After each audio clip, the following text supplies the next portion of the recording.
গত পর্বে আমরা ব্যাকগ্রাউন্ড সম্পর্কে জেনেছি। ব্যাকগ্রাউন্ডের পরে যে অপশনটি আছে সেটি হচ্ছে বর্ডার। জাস্ট লাইক ব্যাকগ্রাউন্ড, আমরা এলিমেন্টরে বর্ডারেরও দুইটা স্টেটের জন্য সিলেক্ট করে দিতে পারি। একটি হচ্ছে নর্মাল স্টেট এবং একটি হচ্ছে হোভার স্টেট। তো নর্মাল অবস্থায় প্রথমে রয়েছে বর্ডার টাইপ। এখানে বিভিন্ন অপশন আছে, সলিড, ডাবল, ডটেড। তো আমি এখান থেকে যদি সলিডটা সিলেক্ট করি তাহলে দেখুন চারদিকে একটা খুবই হালকা বর্ডার চলে এসেছে। তো আমি এটাকে যদি এখান থেকে উইডটাকে যদি আমি 5 পিক্সেল দেই তাহলে একটু মোটা এখানে বর্ডারটা দেখা যাচ্ছে।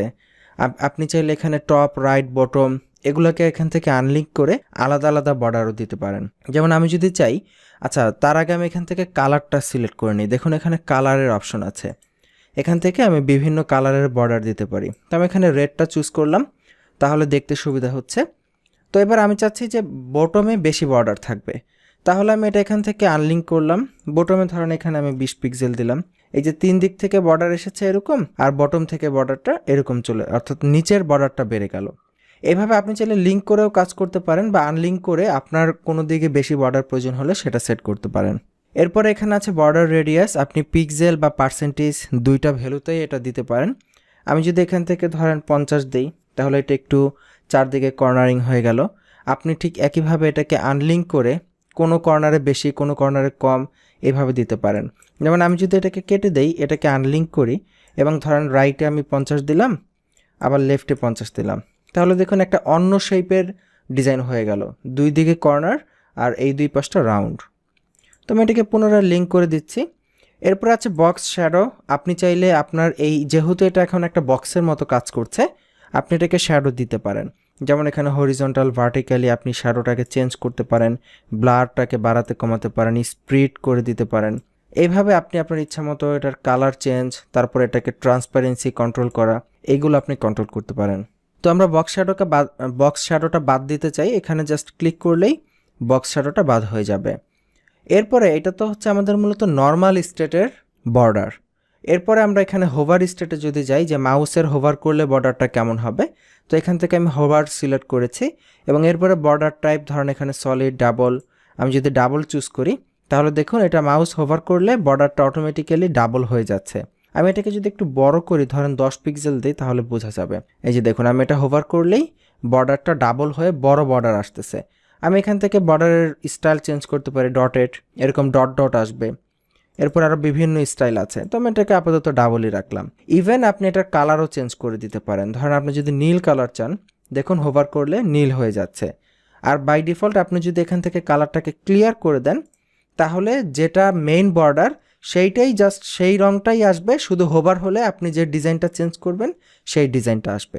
আপনি চাইলে হোভার হওয়া অবস্থায় এটার বর্ডার রেডিয়াসকে চেঞ্জ করতে পারেন, বক্স শ্যাডো চেঞ্জ করতে পারেন, এখানে ট্রানজিশন, ডিউরেশন দেওয়ার অপশন আছে। তো এগুলো আপনারা এখানে অপশনগুলোকে এক্সপ্লোর করবেন, দেখবেন কোনটাতে কি হয়। আর যদি আপনার সিএসএস সম্পর্কে আগেই ধারণা থাকে তাহলে তো কোনো কথাই নেই, আপনি এগুলো আগে থাকতেই বুঝতে পারার কথা। তো এই হচ্ছে মোটামুটি আমাদের বর্ডার প্রপার্টি। আমি এটা ক্লোজ করে দিচ্ছি।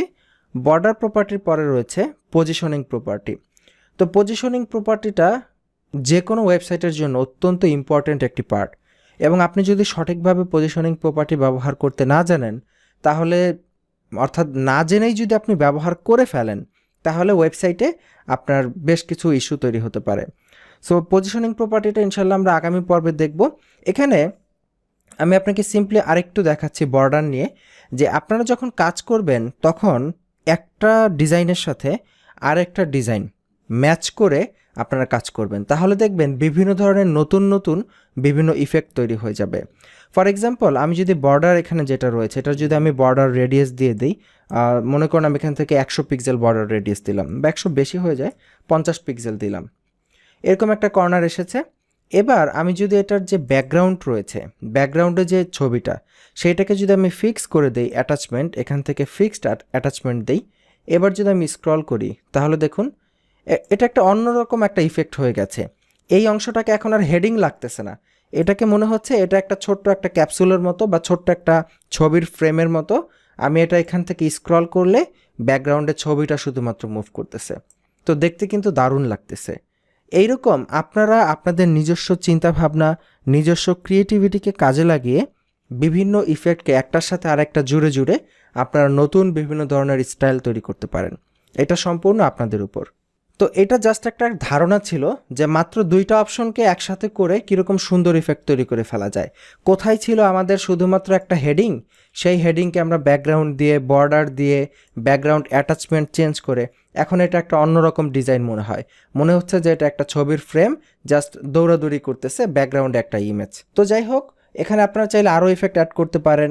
এখানে আমরা যে এর আগে যে মোশন ইফেক্ট দেখেছি, এই হেডিংকে মোশন ইফেক্ট দিতে পারেন, তাহলে বিষয়টা আরও বেশি ইন্টারেক্টিভ হবে। তো এই ছিল আজকের পর্ব। আপনাকে ডিজাইন শেখানো আমার কাজ না, আমার কাজ হচ্ছে আপনাকে কোডিং অর্থাৎ কোড রিলেটেড যে বিষয়গুলো সেগুলো বুঝিয়ে দেয়া।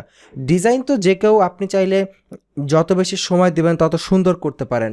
এখানে ডিজাইন বলতে আমি বোঝাচ্ছি মূলত কালার রিলেটেড ব্যাপারগুলো। যেমন এখানে আপনি কি ডিজাইন দিবেন, কতটুকু মোটা করবেন, কতটুকু চিকন করবেন, এগুলো আপনাদের ব্যাপার। কিভাবে কাজ করতে হয় সেইটা দেখানো হচ্ছে আমার দায়িত্ব। তো এই পর্ব এই পর্যন্তই। কোথাও কোনো প্রশ্ন থাকলে আমাদেরকে ইমেল করতে ভুলবেন না। আগামী পর্বের আমন্ত্রণ জানাচ্ছি।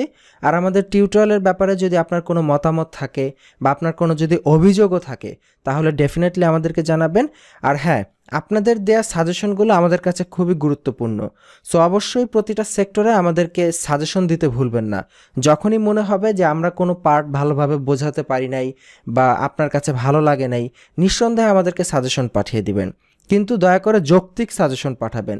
অযৌক্তিক কোনো মিথ্যা অপবাদ বা অযৌক্তিক কোনো কিছু পাঠিয়ে কোনো লাভ নেই। যৌক্তিক সাজেশন পাঠাবেন। ডেফিনেটলি আপনাদের মন্তব্যগুলো আমাদের কাছে অত্যন্ত অত্যন্ত গুরুত্বপূর্ণ। আগামী পর্বের আমন্ত্রণ জানাচ্ছি। ভালো থাকবেন। আল্লাহ হাফিজ।